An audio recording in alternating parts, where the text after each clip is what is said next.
బ్రహ్మ రాసిన రాతను మార్చగలమా? మనం పుట్టినప్పుడే బ్రహ్మ మన తలరాతను రాసేస్తాడు కదా మరి. మనం పూజలు చేసే ప్రయోజనమేమి అని కొంతమందికి అనుమానం వస్తుంది. కానీ బ్రహ్మ నేను రాసే రాతను నేను కూడా మార్చలేను.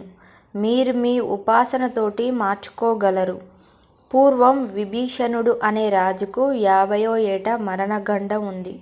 అతను ఒక గురువును ఆశ్రయించి గురువు చెప్పినట్టు అర్చన మృత్యుంజయ మంత్రం జపం చేసి గండం తప్పి బతికాడు. దుర్యోధనుడికి 128 ఏళ్ళు ఆయుస్సు ఉన్నా ద్రౌపదిని జుట్టు పట్టుకుని దుశ్శాసనుడితో ఈడ్పించడం వలన చేసిన పాపానికి 60వ ఏట చనిపోయాడు. జపం, ధ్యానం, ధ్యానాది కర్మలతో తలరాతను మార్చుకోవచ్చు. మనస్సులో నిరంతరం భక్తితో నిరంతరం భగవత్ నామస్మరణ చేస్తే అంతా ఆ కృష్ణయే చూసుకుంటాడు. ఓం నమో భగవతే వాసుదేవాయ.